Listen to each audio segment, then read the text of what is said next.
ကဲဆရာတို့ session B ပေါ့နော် session B ကဆရာတို့နှစ်ပုတ်ထဲကနော်ဒီ question 1 question 1ဆိုဆရာတို့ဒီမှာဆရာတို့ paper 1ပေါ့နော် paper 1နိုင်ငံခြားမိကုန်းကိုဆရာတို့ first question မိကုန်းစုံတစ်ပေါ့မိကုန်းတစ်စုံပေါ့နော်မိကုန်းတစ်စုံ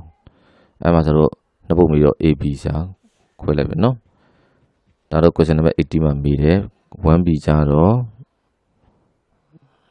မိကုန်း number 19မှာမိတ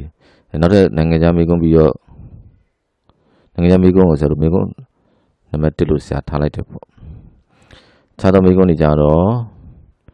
ပြည်မိကုန်းတွေကြတော့2ပေါ့အဲ့မှာလည်း 2A 2A မိကုန်းနဲ့3စုံမြောက်ဆိုရင်3အရှာ B ရကြတော့ section B ကိုစားပြုတယ်ပေါ့နော်ကြည့်ကြည့်အောင်အဲ့ဒါဆိုဒီမှာ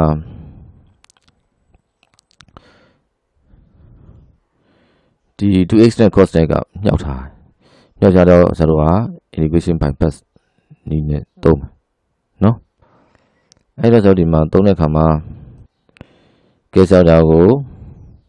ယူထားမယ်ပေါ့နော်ယူထားမယ်ဒီနောက်ကဆရာတို့က cos x dx ကိုကြတော့ဆရာတို့က dv ထားမယ်ရနော် formula ဒီဟာလေးတော့မှတ်ထားမယ်နော်အဲ့ဒါဆရာ u နောက်က cos dx ကို dv ထားတာပေါ့အဲ့ဒါဆိုဒီမှာ u ရှိတ်တော့မယ်နော်ကဲ u ရှိတ်ရင်ဆို du by dx ပေါ့နော် x ကဆရာတို့ဒီမှာညာဘက်ခြမ်းမှာ x ကရှိတာနော်အဲ့တော့ 2x ကိုရှိမှရတယ်2ရတယ်ကဲဟုတ်ပြီ du ထားခဲ့ရင် dx က2နဲ့တွေ့တော့ du က2 dx ဆိုရလားနော်အဲ့ဒီနားလေးယူစားပါနော်ပြီးလို့ရှိရင်ဒါကြတော့ကျွန်တော် integral လုပ်ပေးရမယ်နော်ဒီရှေ့ u နော်ရှိတ်မယ်ဆိုရင်ညာဘက်ခြမ်းကိုရေးပေးရမယ်နော်အဲ့တော့ကျွန်တော်ဒီမှာ dv ရေးတော့အရှိမ1ရှိ1ကိုရေးရင် v ရတယ်မှတ်ထားနော်ကျွန်တော် integral of dx ဆိုရင် x ရတယ် du ဆိုတော့ u ရတယ် dv ဆိုတော့ v ရတယ် integral အဲဆိုဒီမှာ cos ကိုရေးတော့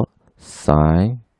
ဖြစ်ပါတယ်နောက်က x က a တွဲပဲပြီး x ရဲ့ရှေ့မြောက်ဘက်ကင်းလိုက်ရှိရင်မြောက်ဘက်ကင်းထပ်စားမယ်အခုကစားကြမလို့ဘူးရပြီနော်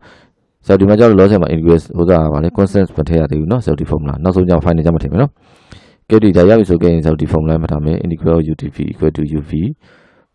minus integral of v du ဒီလိုရမယ်ဆိုရင်ဆိုတော့အလွယ်မှတ်နေပြပြမယ်ဒါကကြတော့ဆိုတော့ဒီ formula မှာဆိုရင်ဒါ u du နေရာမှာ 2x ပြန်စားတွင်တဲ့ dv နေရာမှာ cos စားတွင်မယ်ဆိုရင်ဒီသူရှာခိုင်းတဲ့ဟာရပါတယ်သူရှာခိုင်းရတယ်အဲ့ဒါဆိုတော့ u dv ဆိုတော့ u ကတယောက်ဆိုဒီမှာတူတူမြောက်လိုက်တယ်တဲ့ u dv uv နော် uv ဆို u ဒါမြောက်လိုက်တော့ u ကဆို 2a ဟို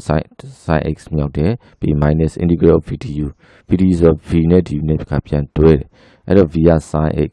v က sin a du ကြတော့ 2dx ပေါ့နော်အဲ့2ကဆိုတော့မြောက်လိုက်ကြအောင်အရှိမပို့လိုက်တဲ့သဘောပါပဲရပြီနော်ပြီးလို့ရှိရင် constant ဖြစ်ကြအောင်အရှိထပ်ပို့တယ်ရပြီအဲ့တော့ဆို sin ကိုရှိတော့မယ် sin ကိုရှိရင် sin ကိုရှိတာမဟုတ်ဘူးเนาะ differential လို့မဟုတ်ဘူး sin ကိုရေးရင် minus cos ဖြစ်ပါတယ် minus cos ဒီ x ရဲ့ရှေ့မြောက်ဘက်က1ဆိုတစ်ပတ်1เนาะတင်းနဲ့ပြန်စားတာဆိုတော့ဒါပဲပြန်ရအောင်เนาะအဲ့တော့ minus ရတဲ့ကြောင့်မို့အရှိminus ဆို minus ဆိုရင်အပေါင်းရတယ် integral sin ဖြုတ်မယ်ဆိုရင် constant c ထည့်လိုက်မယ်ဆိုရင်ဆရာတို့ဘာဖြစ်လဲသူရှာခိုင်းနေဖြစ်ရပါပြီเนาะ